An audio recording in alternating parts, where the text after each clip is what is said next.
Lahib Higel is senior Iraq analyst at the International Crisis Group in Stockholm. I spoke to her earlier. Ms. Halim, Israel hit a weapons depot in a Syrian town also this week. It has hit some sites in Damascus, reportedly killed an Iranian military advisor in the country. How do you see all these airstrikes now, not just in Lebanon, but also on Syrian locations right after the killing of Nasrallah and the ground invasion of Lebanon? Are we seeing a possible expansion of the conflict into Syria as well? Well, Israeli strikes on the axis of resistance in Syria and in Damascus are not new. In April, an Iranian general was killed in Damascus. So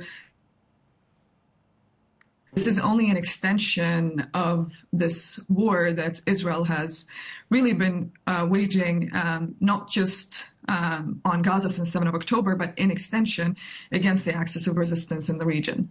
You know, many analysts, ma'am, are pointing out how Iran showed restraint initially when the Hamas leader Ismail Haniyeh was killed in Tehran in July. No retaliation then.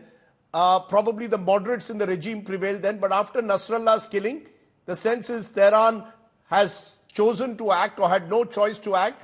Do you believe this is a war Iran wants to avoid or is now pushed into a position where it also has no option but to hit back? Well, Iran has been facing a crisis of confidence and credibility among its partners since that assassination of Ismail Haniyeh in Tehran.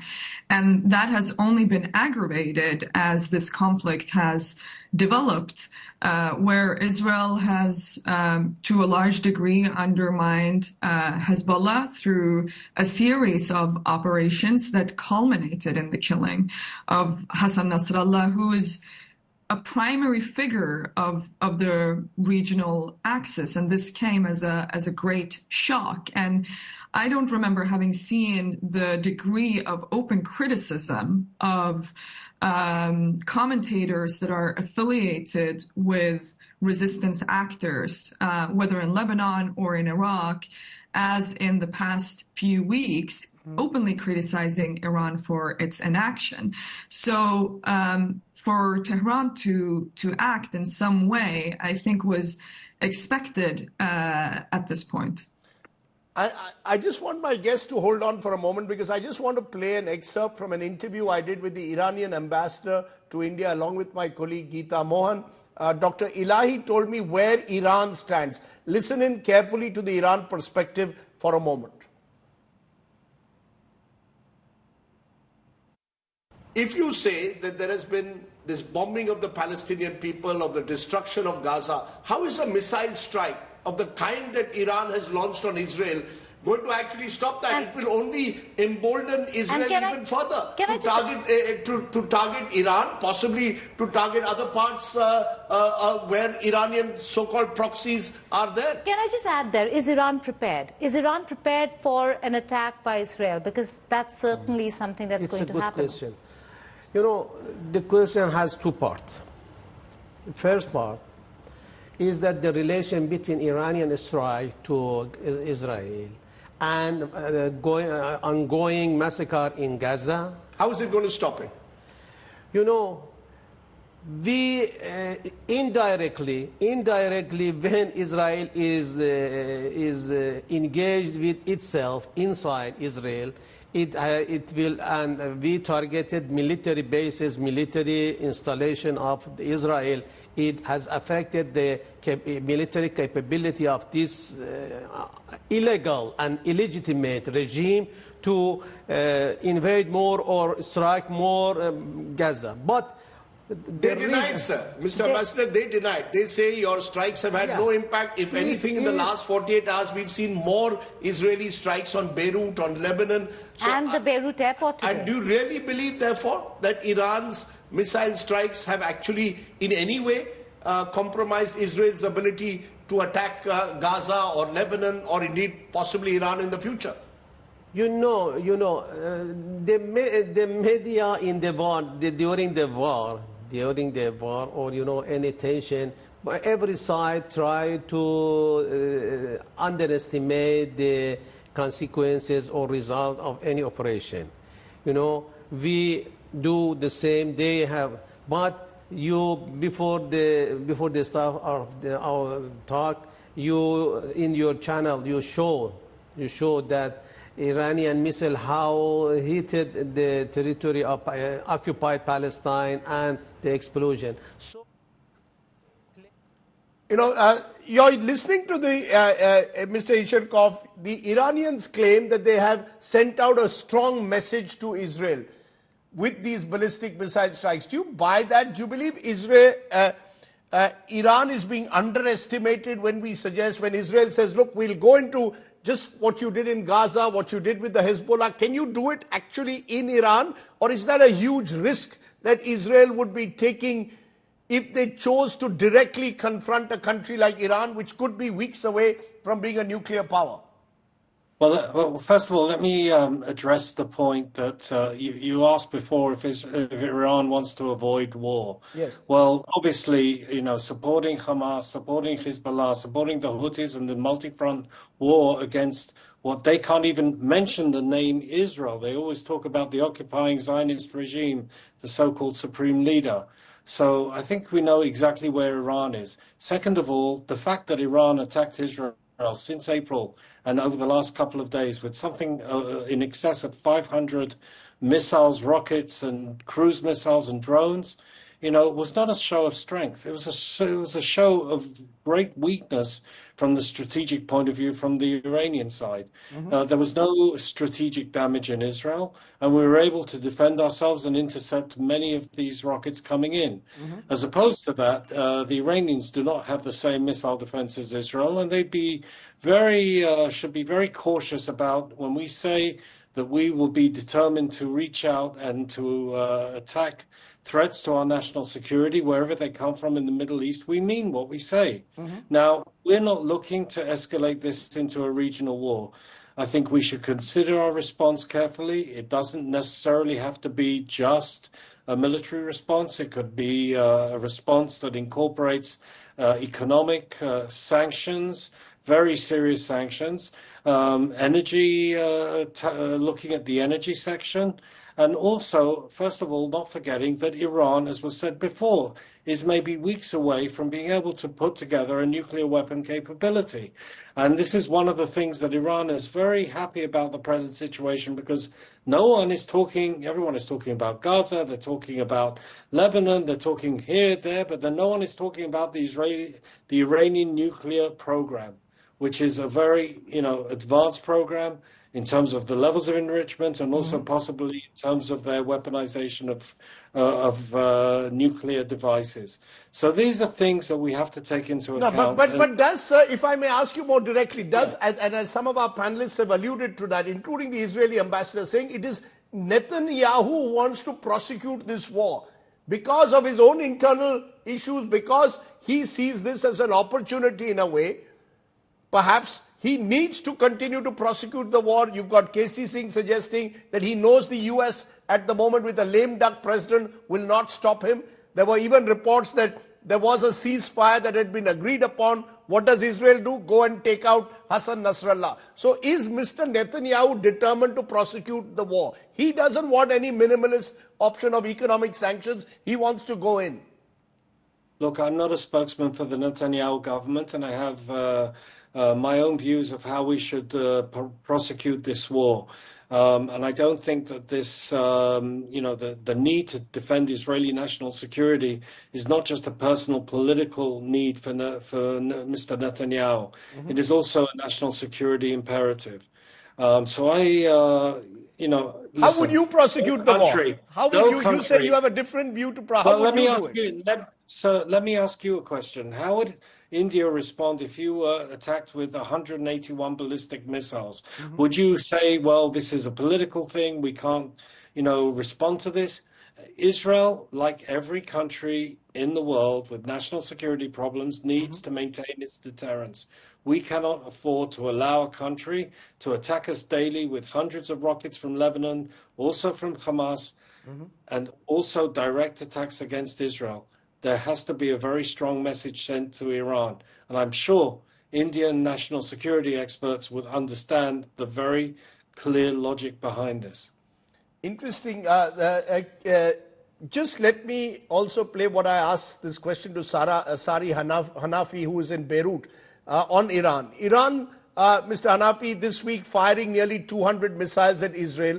Today, the Iranian Supreme Leader Ayatollah Khamenei addressing Friday press, defending the missile attack. Khamenei also defending the October 7th Hamas massacre that Israel says triggered this whole war. But a year later, do you believe that Israel wants to avoid war, or Israel has willy-nilly dragged the Hezbollah and others into this war?